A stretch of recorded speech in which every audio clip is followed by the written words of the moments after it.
Asoma Visión, Motivación y Desarrollo, MID presentan el programa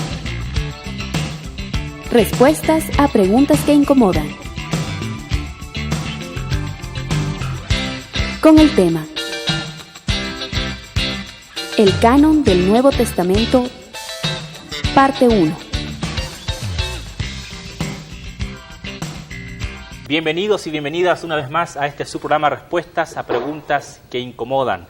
Muchas gracias por su amable sintonía. Estamos muy contentos, muy complacidos de que usted nos siga programa tras programa con estas respuestas a preguntas que realmente son difíciles. Yatensi, bienvenido. ¿Cómo has estado? Muy bien, Gabriel. Un gusto otra vez estar con usted y siempre desentrañando las profundidades bíblicas o históricas. Correcto. Recordando a nuestra teleaudiencia que nuestra intención es nada más que enseñar, edificar y fomentar el estudio, pero también muy ligado con la pastoral, ¿verdad, Yatensi? Sí, Gabriel, mire, yo creo que la academia debe estar al servicio de la pastoral. Así es. Nunca la academia debe ser pura, divorciada de la pastoral porque sería irrelevante. Así es. Bueno, y así como dice el pastor Yatensi, nuestro pastor y también conferencista, nuestra intención es entonces nexar la pastoral con la academia. En las últimas semanas hemos sido bombardeados con varias preguntas al correo yatebonilla, motivación y desarrollo, ¿verdad?, Pero hoy en particular estaremos respondiendo a una que yo sé que a mi amigo le gusta mucho, a Yatensi. Tiene que ver con el canon del Nuevo Testamento. Tenemos que recordar a las personas que nos están siguiendo de que ya en programas anteriores, Yatensi, ¿verdad?, ya hablamos acerca del canon del Antiguo Testamento, ¿es correcto? Sí, ya hablamos. Así que ahora corresponde hablar acerca del canon del Nuevo Testamento. La pregunta en sí de la persona que nos envió es, ¿qué es esto del canon del Nuevo Testamento? ¿Por dónde comenzamos, Yatensi? Gabriel, antes de iniciar con el tema, voy a hacer dos aclaraciones. Son preguntas que la gente hicieron al correo. Ajá. Mire, son siempre preguntas de ustedes y nosotros simplemente contestamos lo que ustedes preguntan. Y un segundo gran aviso, Gabriel, ya está el tercer tomo de respuestas a preguntas que incomodan sobre la formación del Antiguo Testamento y contenido del Antiguo Testamento en la librería Asoma, tanto Guayaquil como Quito. Qué bueno. Ya pueden acercarse a las librerías Asoma y adquirir el tercer tomo. O sea, cuando hablamos del tercer tomo nos referimos al libro en sí. El libro en sí, ya Perfecto. no tanto en CD, sino el libro. Qué bueno, porque fíjate, Yatensi, que la gente estaba pidiendo este libro y seguramente a ti, también a mí en la calle nos abordaban o en las iglesias para pedir ese, ¿cuándo salía el tercer tomo? Ya, pero el libro, no tanto el CD. Qué interesante, qué bueno, te felicito, Yatensi, y a todo el equipo de producción de Motivación y Desarrollo que hacen posible esto junto con Asoma, ¿verdad? Ahora sí vamos al tema del canon del Nuevo Testamento. Primero, cuando hablamos de canon, ¿qué mismo es la palabra canon, Yatensi? Mire, canon es una palabra griega que viene de cané, que significa regla, medida o caña para medir. Y es una, inclusive también viene de las antiguas voces semíticas del hebreo, del acadio, con canón, también cané, que significa exactamente lo mismo. Es algo para medir. Correcto. ¿Este término canon o cané era utilizado en las esferas griegas o era utilizado en las esferas religiosas o filosóficas? ¿Dónde se utilizaba esto, Yatensi? Se utilizaba el término en todas las esferas, tanto políticas, judiciales, religiosas, y en todo el Medio Oriente, tanto cercano como próximo Medio Oriente, y también en Occidente se usó el término. Ahora, ¿qué significaba?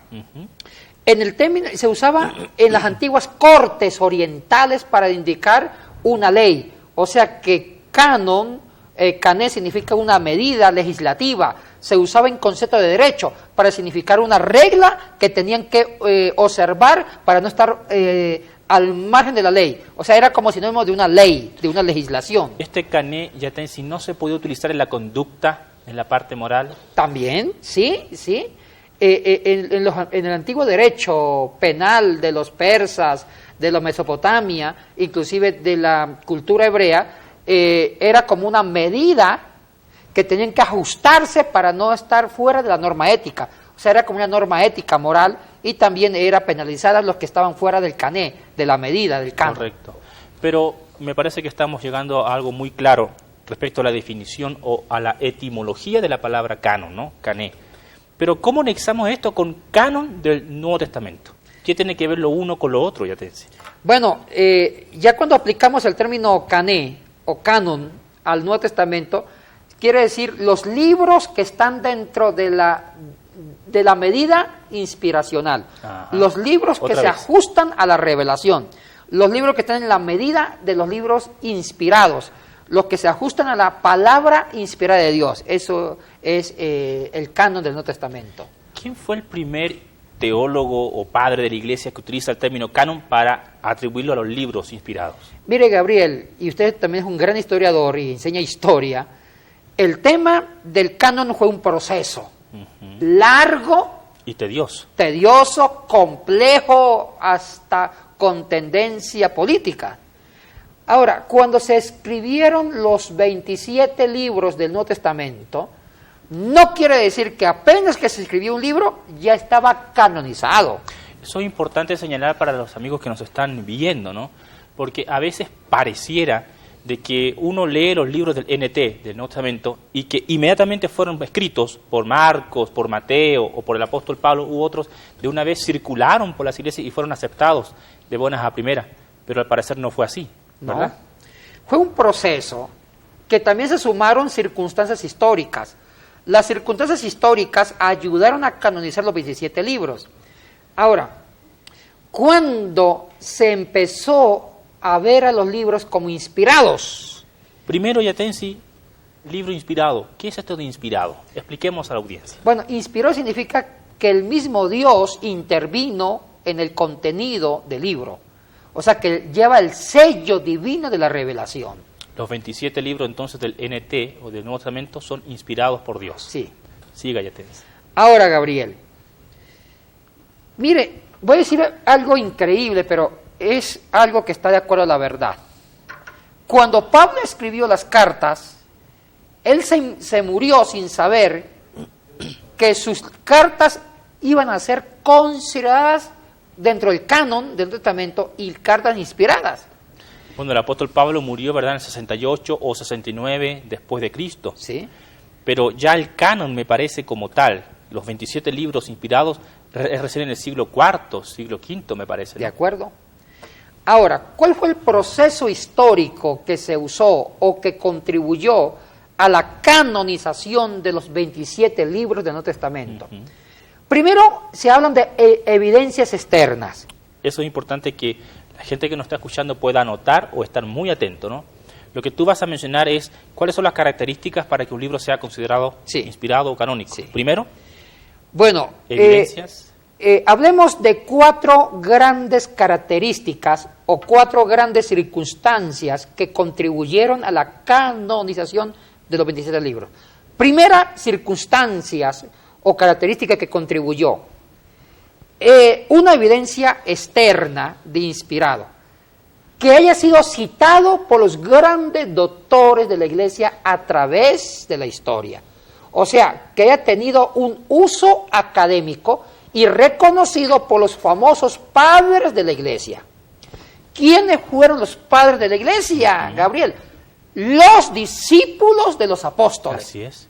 Fue la segunda generación de cristianos después de los apóstoles, porque los apóstoles o discípulos fueron la primera generación. Así es. Pero los discípulos discipularon a otros, y este grupo de discípulos de los discípulos, la historia le da un nombre protagónico, se les conoce como en el nombre de santos padres de la Iglesia. Los discípulos de los discípulos. Ahora, Gabriel, los santos padres de la Iglesia escribieron un grupo de libros muy respetados, muy comentados, con gran autoridad. Estos libros de ellos, de los discípulos, se les llaman los escritos de los padres apostólicos. ¿Estos libros no fueron canonizados? No, porque no fueron escritos por los apóstoles o por los discípulos de primer orden. Ahora, estos libros de los santos padres citan a las escrituras como inspiradas. Eso le dio un gran peso a los concilios para considerar estos libros como inspirados. Mencionemos uno de ellos, la Didache. Ajá. Bueno, son 8 libros de los santos padres, o libros apostólicos. Son 8 libros. De los 8 hay 5 libros que citan al Nuevo Testamento como libros inspirados. Empecemos con el primero, la Didaché. Ajá. Usted como maestro de historia sabe, Gabriel, que la Didaché o Didaché se escribió hacia el año 70, 80 o 90 después de Cristo. O sea, justo en el primer siglo de la fundación de la iglesia cristiana. Ajá. Ahora, la Didaché, muchos dicen que contiene escritos de los mismos apóstoles. También lo llaman el Código de los Apóstoles o el documento apostólico. Bueno, tiene muchos nombres. La famosa Didaché, que significa en griego enseñanza. Es importante recordar a los amigos, porque esto ya lo enseñamos en programas anteriores, que la Didaché era utilizado como una especie de manual. Sí, señor. Manual para los recién convertidos. Eran enseñanzas quizás no tan profundas en teología, pero sí enseñanzas prácticas. Sí, señor. Siga, pastor. Y este documento, Gabriel, cita al Evangelio de Mateo como evangelio inspirado. Esto es increíble. Este gran documento histórico, posiblemente muchos dicen que fue escrito por los apóstoles, o si no fue escrito por ellos, contiene la enseñanza de los apóstoles, ya cita el Evangelio de Mateo como un evangelio inspirado. Segundo libro de los padres apostólicos o santos padres, que son los discípulos de los discípulos. Segundo, la epístola de San Clemente romano o la carta de Clemente de Roma. No confundamos a Clemente, que hay dos Clementes, el Clemente alejandrino de Alejandría y el Clemente de Roma. Ajá. Sobre este hombre hay mucha mitología. La historia católica romana considera a Clemente como el sucesor de Pedro en el papado. Así es. O sea, para decir que Clemente fue una figura protagónica en la iglesia cristiana de Occidente y escribió un libro, una carta que se llama la Carta de Clemente. Esa carta clementina, Gabriel, contiene el concepto de inspiración aplicado a los 4 evangelios más el evangelio de Juan. O sea que los evangelios sinópticos más Juan, ya la carta de Clemente los consideraba libros inspirados y revelados. ¿Nos puedes recordar esta carta a Roma de Clemente, en qué año se escribió, en qué siglo aproximadamente? Se escribió en el siglo I, a fines del siglo I, después de Cristo. Posiblemente después que se haya formado el código o el documento de la Didaché. Correcto. Tercer documento de los santos padres que argumentan que el Nuevo Testamento es inspirado. Hablamos el famoso libro del pastor de Hermas. Ajá, el pastor de Hermas. Muy famoso. El pastor de Hermas también fue famoso por el concepto de milenio. Ahora, el pastor de Hermas considera que las cartas paulinas son inspiradas. O sea, le da aval inspiracional, revelacional a las cartas paulinas.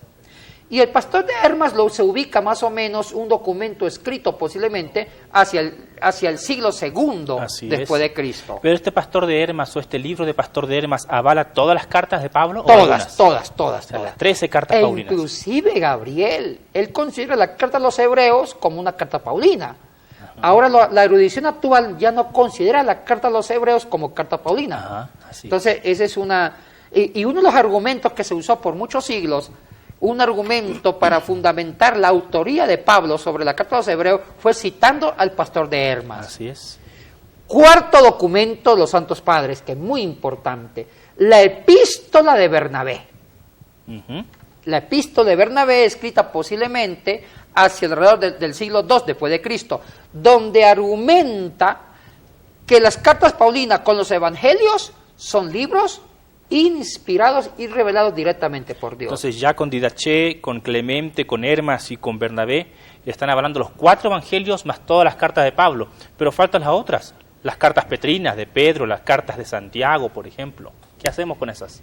Mire, aquí entra el quinto documento, la quinta obra de los santos padres. Ay, Gabriel, y usted creo que conoce muy bien este documento que voy a citar. Nos faltan las 7 cartas, 7 cartas, claro, de Ignacio de Antioquía, escritas desde Esmirna y desde Troas, escritas más o menos alrededor del año 113 después de Cristo, cuando Ignacio iba camino al martirio. Así es. Y porque Trajano, emperador de aquel entonces, quiso adornar las fiestas romanas sacrificando y torturando a los mejores cristianos prominentes de Asia Menor. Y él mismo seleccionó a Ignacio para que muriera en el circo romano como mártir. Correcto. Y lo mandó a traer. Y cuando estaba camino al martirio, Ignacio nos regaló 7 preciosas cartas. ¿Y estas cartas qué libros avalan del Nuevo Testamento? Las cartas pastorales. Pastorales, ajá. La primera carta de Pedro y las 2 primeras de Juan. Ajá. Más las cartas paulinas. Perfecto. Ignacio consideró estas cartas como inspiradas. Ahora, la opinión de él cuenta Pero mucho. nos falta un libro importante acá, el Apocalipsis. Ay, este libro dio mucho problema para la canonización, que ya vamos a hablar tranquilamente cuáles fueron los problemas que suscitó el libro de Apocalipsis.